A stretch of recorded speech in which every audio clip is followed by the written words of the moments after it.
Halo teman pemilih, selamat pagi. Ketemu lagi bersama saya Eviana Tinambunan di Sembang Pemilu Podcast KPU Kota Tanjung Pinang.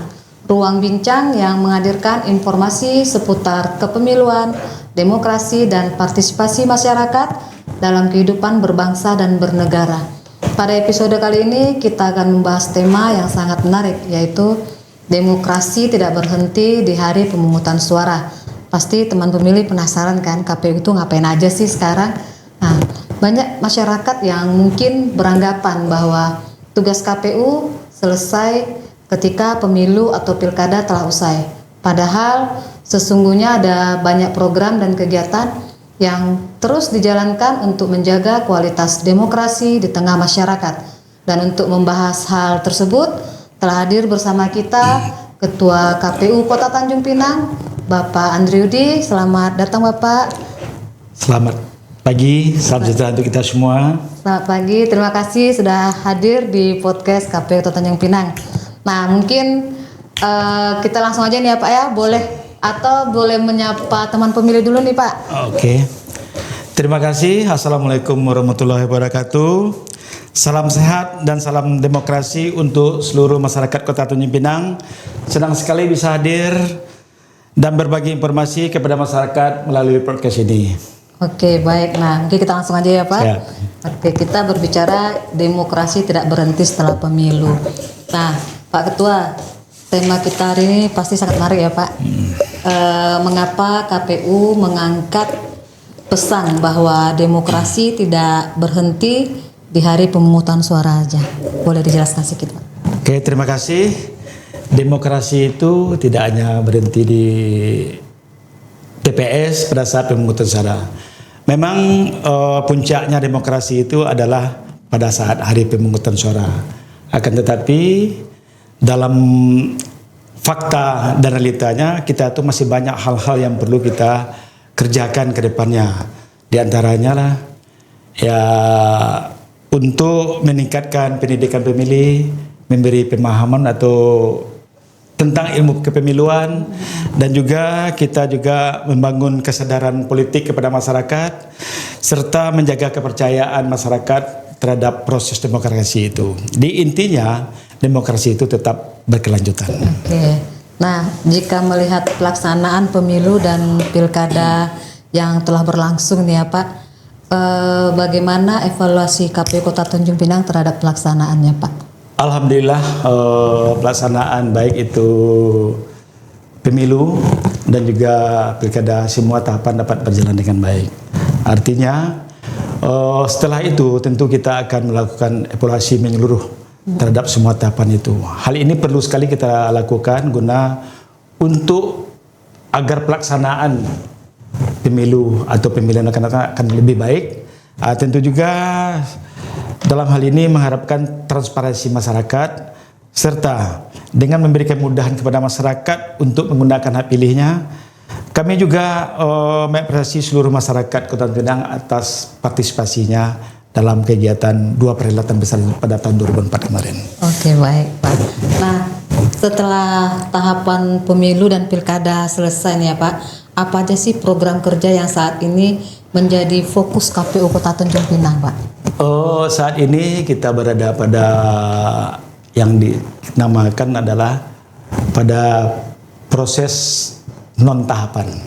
Ada beberapa tahap kegiatan yang harus kita laksanakan. Di antaranya pertama itu melakukan evaluasi menyeluruh terhadap semua tahapan yang telah kita laksanakan. Kedua, kita akan melaksanakan pendidikan pemilih yang berkelanjutan.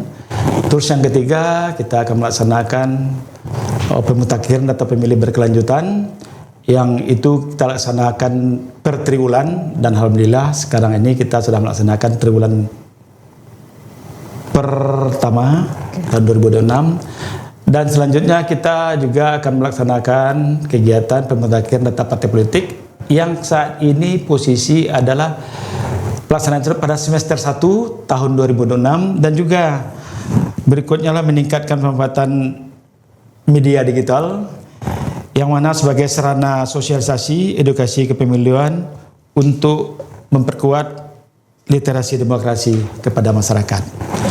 Di Di samping itu kita juga menjalin kemitraan dengan sekolah-sekolah, organisasi pemudaan, kampus, dan juga kepada komunitas-komunitas yang ada khususnya di Tanjung Pinang, yang tujuannya adalah tujuan agar nilai-nilai demokrasi dapat terus hidup di tengah masyarakat. Nah, tadi di situ ada program kerjanya pendidikan pemilih ya Pak? Ya. Nah, istilah pendidikan pemilih berkelanjutan ini sering kita dengar. Sebenarnya apa sih Pak yang dimaksud dengan program tersebut? Ya, pendidikan pemilih ini adalah bagaimana kita memberikan suatu pemahaman kepada masyarakat hak dan kewajiban sebagai warga negara, serta juga kegiatan ini tidak saja dilakukan pada saat dekat-dekat pemilu, akan tetapi dilaksanakan setiap saat. Yang penting bagaimana kita menyaring informasi yang benar menjadi pemilih yang cerdas dan bertanggung jawab. Oke. Dan ini Pak Ketua ya, tadi Bapak juga ada menyampaikan bahwa pekerjaan KPU tidak berhenti setelah pemilu atau pilkada saja ya Ya. Pak. Nah, salah satu program yang saat ini sedang berjalan adalah pemuktahiran data pemilih berkelanjutan. Mungkin masih banyak masyarakat yang belum familiar dengan istilah ini ya Pak. Ya, ya. Sebenarnya apa sih itu Pak pemuktahiran data pemilih berkelanjutan? Pemutahiran data pemilih berkelanjutan yang kita singkat dengan PDPB. Kegiatan ini adalah untuk memperbarui data pemilih secara terus-menerus serta tidak hanya menjelang pemilu atau pilkada. Ya, artinya kalau misalnya kita sebagai penyelenggara mempunyai data yang akurat dan mutakhir dan dapat dipertanggungjawabkan, itu akan mempermudah kita untuk melaksanakan tahapan demi tahapan selanjutnya. Oke, berarti meskipun pemilunya masih lama, data pemilihnya Tetap harus dirawat ya Pak ya, dan diperbarui ya Pak ya. Ya. Oke Pak, nah ini menarik nih. Biasanya perubahan data seperti apa sih Pak yang menjadi perhatian dalam proses pemuktahiran itu Pak?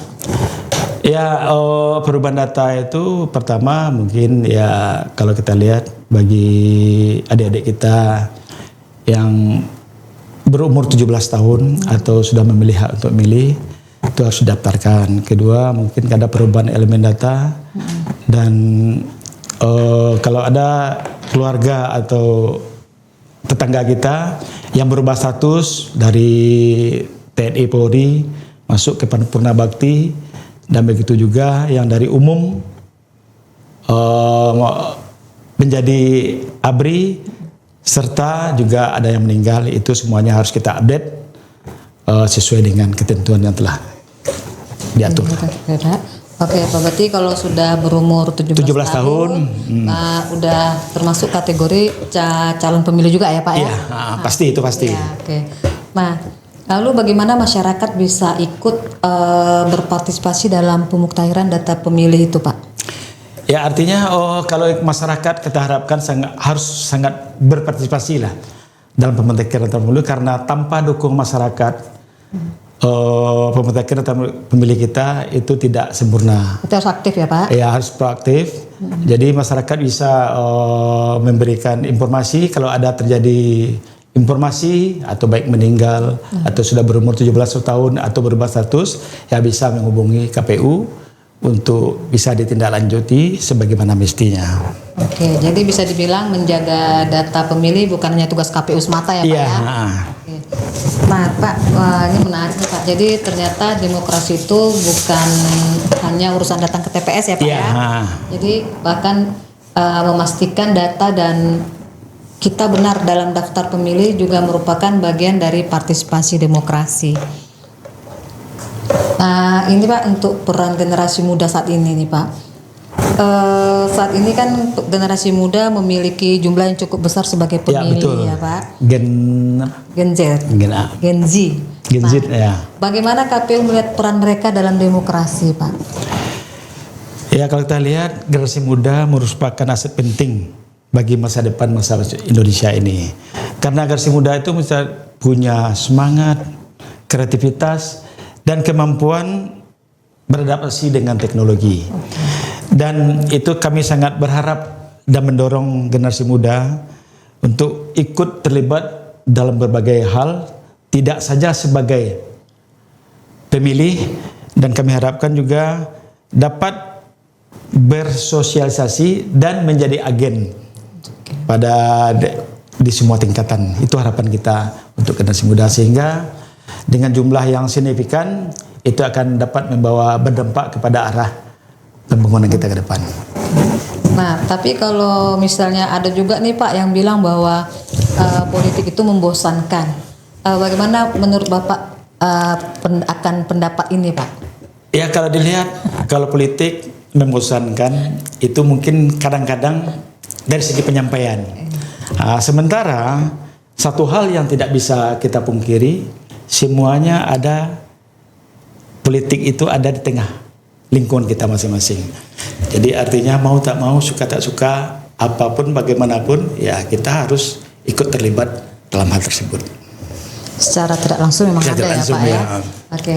Nah, berarti ketika anak muda bilang tidak tertarik politik, sebenarnya politik juga tetap tertarik kepada mereka ya Pak? Harus ya. Oke, nah di era digital saat ini ya Pak, informasi kan begitu mudah tersebar. Apa yang harus dilakukan oleh masyarakat dalam menghadapi hoax dan disinformasi terkait kepemiluan? Ya, dalam hal ini kita sebagai masyarakat pertama harus berusaha memproteksi diri dalam melakukan verifikasi terhadap informasi-informasi sebelum kita mempercayai atau untuk disebarluaskan.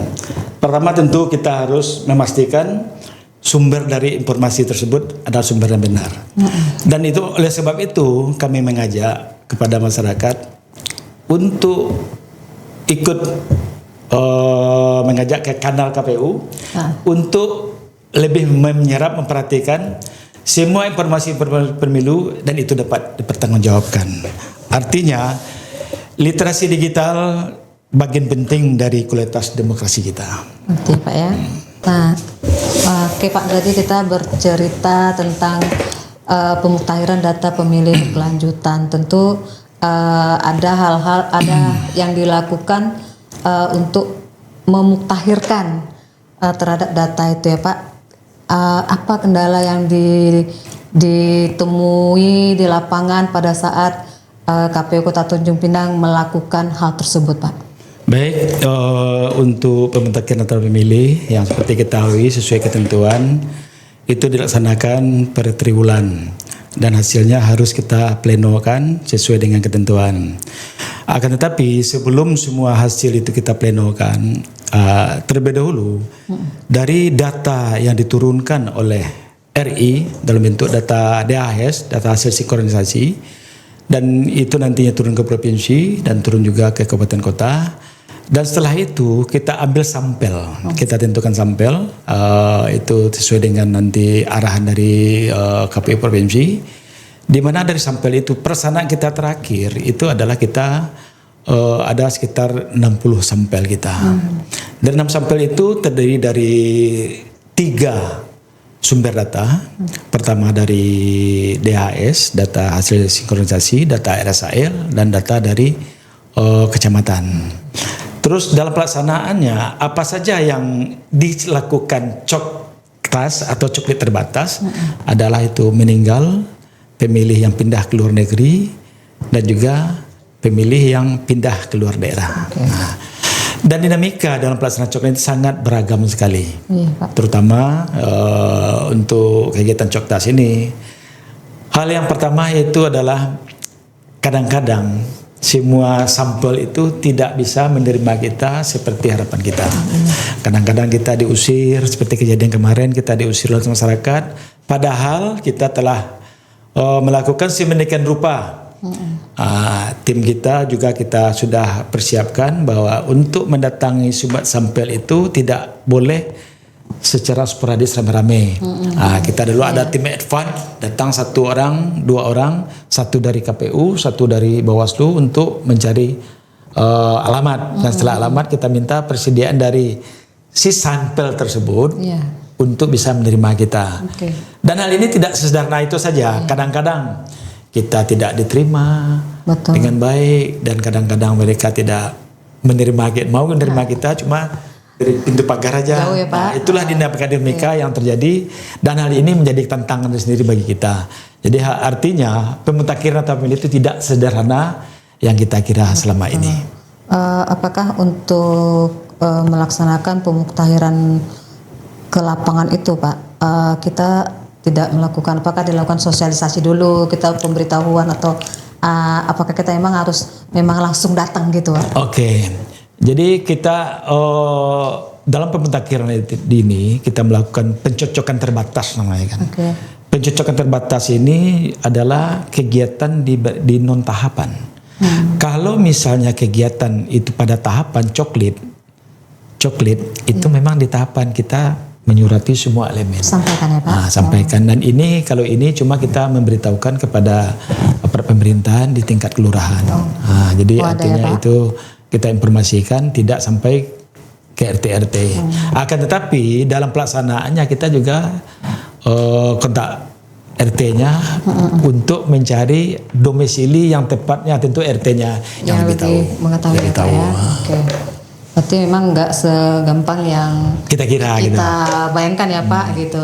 Karena kan tidak semua masyarakat juga menerima akan hal seperti ini buat apa gitu ya, Pak, karena mungkin pemahaman tiap orang pasti berbeda ya, Pak, ya. Iya, betul. Nah, ini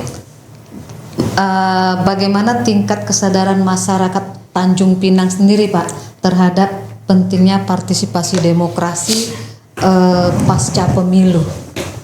Kalau kita lihat tingkat partisipasi masyarakat, kita lihat di dua event besar, pertama pemilu dan juga pemilihan yang sama-sama dilaksanakan pada tahun 2004. Kalau untuk pelaksanaan pemilu itu partisipasi masyarakat untuk datang TPS itu luar biasa. Luar biasa ya, Pak. Luar biasa. Akan tetapi dalam pemilihan itu turun drastis.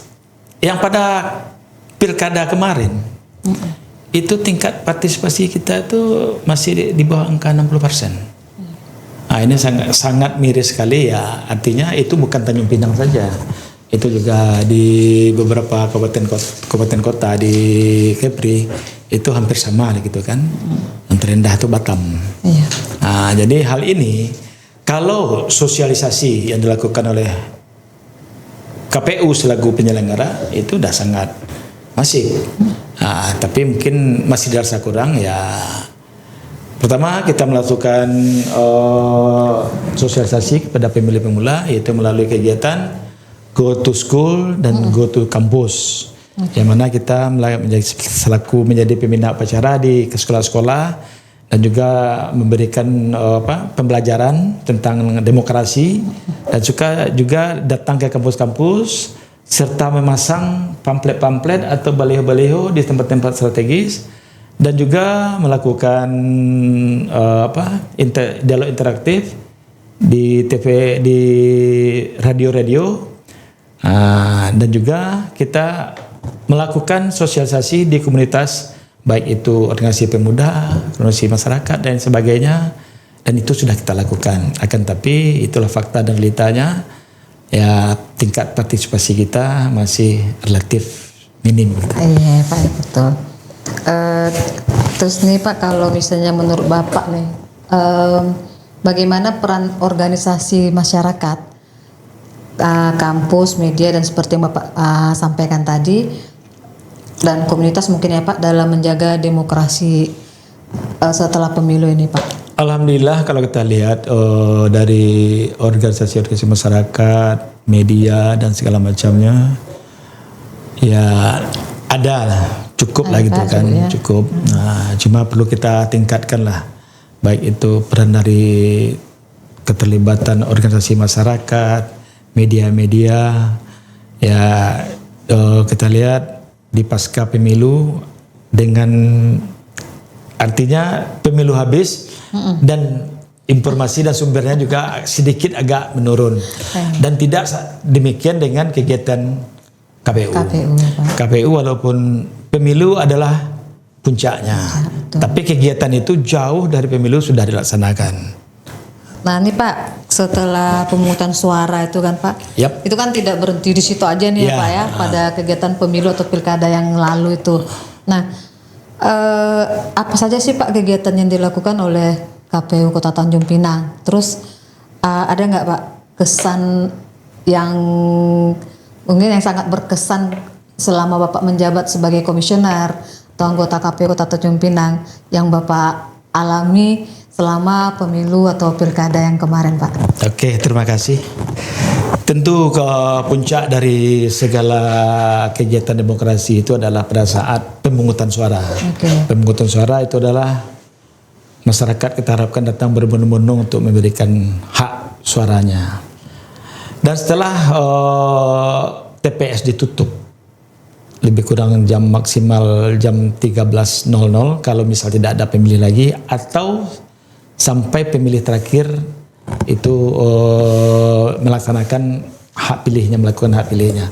Setelah itu dilakukanlah perhitungan suara di tingkat TPS. Setelah itu lanjut rekapitulasi perhitungan suara di tingkat kecamatan. Setelah itu di tingkat kota, dan setelah itu diumumkanlah bertingkat nantinya sampai ke nasional, diumumkanlah hasil dari pemilu itu sendiri. Dan setelah itu 3 kali 24 jam setelah hasil pengumuman itu adalah masa di mana para peserta atau masyarakat yang merasa tidak menerima hasil tersebut bisa mengajukan keberatan kepada Mahkamah Konstitusi tentang hasil.